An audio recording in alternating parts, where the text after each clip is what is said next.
In this video, we are going to fully set up NVIDIA Isaac Sim 5.1 and Isaac Lab, but more importantly, we're also going to answer one of the biggest questions people have before getting into robotics and simulation. What kind of machine and piece of hardware should you actually buy? Why do these hardware requirements matter so much? And how do you choose the right system based on your own performance needs and budget? Because the moment you open the documentation, you immediately start seeing terms like RTX, CUDA, DLSS, and if you're new to GPU computing, it can honestly feel overwhelming really fast.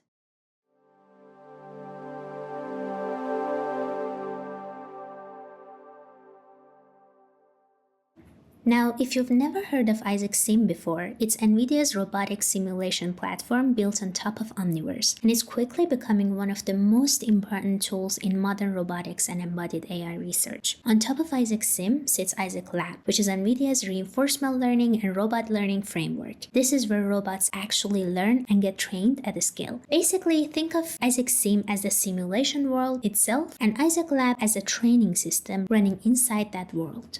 So first, before installing anything, let's make sure that your system is actually compatible. For Isaac Sim, your system needs to have a supported NVIDIA GPU, along with a properly installed NVIDIA driver. Whether you're on Linux or Windows, open up a terminal or command prompt and run NVIDIA SMI. This stands for NVIDIA System Management Interface. If everything is set up correctly, you should see your GPU model, driver version, CUDA version, and current GPU status. If this command fails or returns an error, it usually means your NVIDIA drivers are missing or not installed correctly. Now, head over to the Isaac Sim requirements page and check the recommended NVIDIA driver version for your operating system. Then go to NVIDIA's official driver download page and install that version, or update your current driver if it doesn't meet the requirements. Once the installation is complete, reboot your system and run NVIDIA SMI again. If your GPU shows up correctly with the expected driver information, then your system is properly configured and ready to go. By the way, if you don't have access to a powerful local machine, you can also use cloud GPU platforms like Brev. It's NVIDIA's cloud development platform that lets you launch pre-configured GPU environments for AI and robotics workloads directly in the cloud.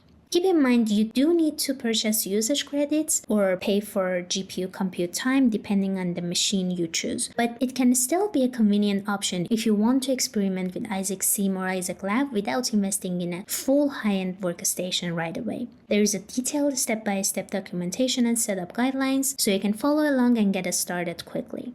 Now, before we install Isaac Sim itself, let's quickly set up development environment properly because this will make life much easier later on. Personally, my main setup right now is Ubuntu 22.04, and for robotics development in general, I prefer Linux, as most robotics and AI tools tend to integrate more naturally there. But Windows works completely fine for Isaac Sim and Isaac Lab too. I'll quickly show you how to set everything up on Linux, and you can follow very similar steps on Windows using the command line interface or manual installation. All the required installation links are included in the description.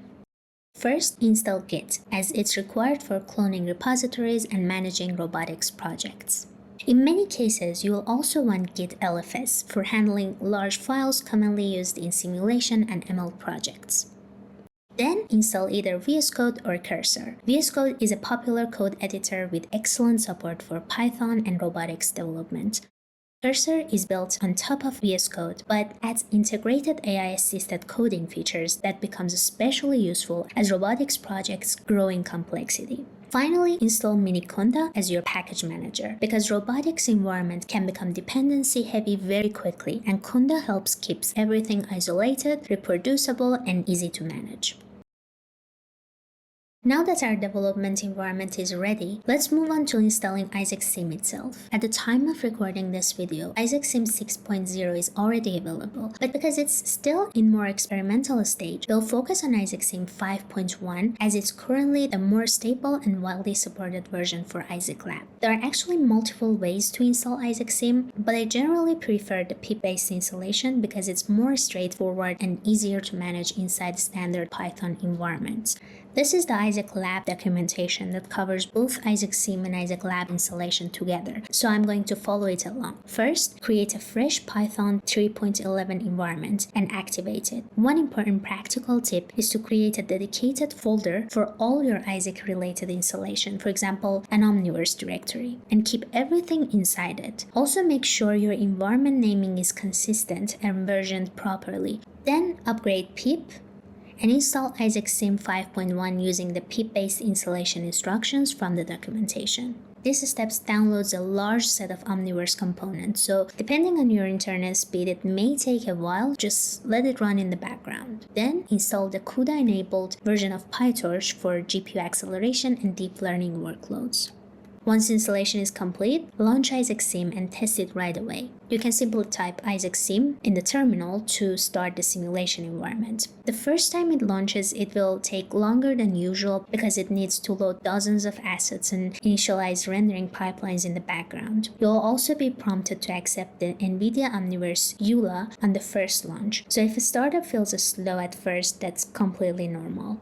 Once Isaac Sim opens, test it by launching one of the robotics examples, like the UR10C. If the viewport loads correctly and the robot interacts naturally with the environment, Isaac Sim is working properly in your system.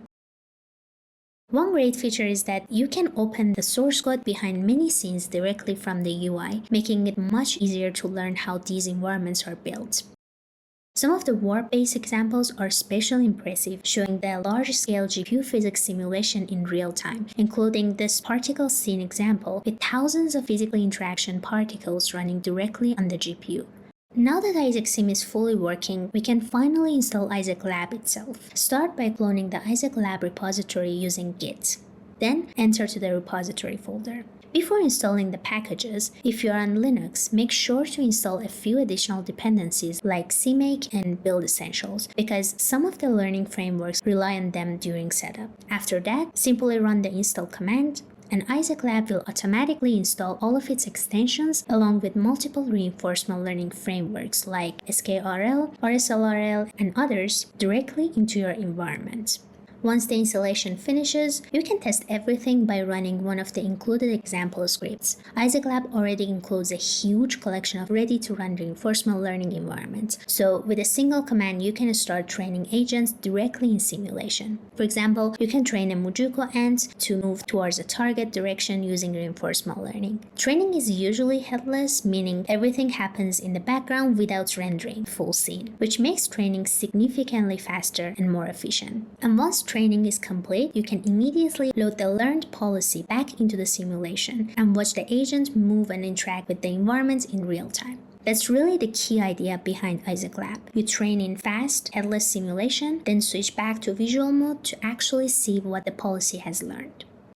Alright, now that everything is running, let's talk about the part that actually decides how far you can go with Isaac Sim. Your GPU. And to understand modern NVIDIA RTX GPUs, we actually need to start with one of the biggest technologies behind them called DLSS. DLSS, or Deep Learning Super Sampling, is NVIDIA's AI-based rendering system. Instead of rendering every frame at full resolution, the GPU renders a lower resolution image and then uses AI to reconstruct a much higher quality frame. Think of it like this: the GPU draws a rough version of the image and AI fills in the missing details. And this is where GPU generations start to diverge in a major way, because once AI becomes part of the rendering pipeline, performance is no longer just about raw compute anymore.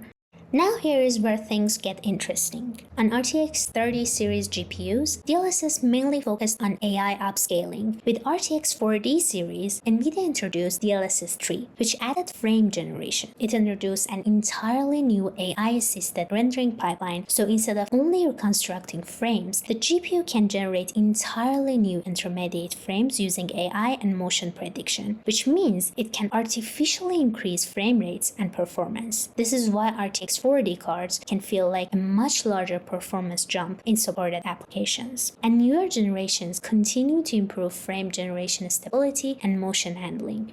If you look at NVIDIA's official Isaac Sim documentation for version 5.1, the hardware recommendations are split into minimum, recommended, and ideal configurations. Minimum setup typically starts around RTX 4080 class with 32GB of RAM. Recommended setups move closer to something like an RTX 5080 with 64GB of RAM, and then ideal specs enter professional territory with GPUs like the RTX 6000 carrying enormous VRAM capacities, which is a giant for industrial scale simulation. Before going deeper, it's important to separate two concepts people often mix up: generation versus tier. Generation refers to the GPU architecture family like RTX 30, 40, and RTX 50 series. This mainly affects efficiency, ray tracing improvement, and AI features it uses. Tier, on the other hand, refers to the class within each generation, like 60, 70, 80, and 90, which decides the overall compute scale, memory bandwidth, and VRAM capacity. Now comes the really important question. Does it mean every newer GPU generation beats every older one? Well, not necessarily, because GPU performance is much more than just architecture alone. Modern RTX GPUs are built from three major compute systems. First, you have CUDA cores. CUDA cores are the general-purpose parallel processors that handle physics simulation, rendering workloads, and general GPU computation. When people talk about raw GPU power, they're usually talking mostly about CUDA cores. Then you have tensor cores. Tensor cores are a specialized unit for AI and matrix operations. They accelerate deep learning workloads and are heavily used in DLSS and AI interface tasks. And finally, you have RT cores. RT cores are dedicated to ray tracing, like handling realistic lighting, shadows, and reflections. And this is where GPU comparison becomes more complex than simply looking at generation numbers. A newer GPU does not automatically outperform an older one in every scenario or workload. What actually matters is the combination of architecture efficiency, VRAM capacity, and overall core counts and compute configuration. For example, in certain computation-heavy simulations and AI workloads, an RTX 3090 can outperform an RTX 4070 primarily because of its significantly larger VRAM capacity. Simulation workloads are often memory-bound, meaning performance is limited not just by compute power, but by how much data can fit into the VRAM at once. The RTX 3090 also offers significantly higher core counts and larger overall hardware configuration. But you should keep in mind that performance doesn't scale perfectly just from the core counts alone, especially with newer architectures and AI-assisted rendering techniques that were introduced in Generation 4D. So the real takeaway is this: architecture improves efficiency, core counts influence compute power, VRAM decides simulation scale, and in frameworks like Isaac Sim, all three factors matter simultaneously. When choosing hardware, always use NVIDIA's official Isaac Sim requirements documentation as your baseline, because they reflect real simulation workloads, not just gaming benchmarks. And for comparison tools, NanoReview website can be useful for quickly narrowing down GPU and laptop options side by side, but it should always be cross-checked with official documentations and deeper performance reviews. So I hope this video was helpful in getting everything set up and giving you a better understanding of the hardware behind it. If you have any questions or run into any issues, feel free to let me know. And in the next video, we'll start working with Isaac Sim.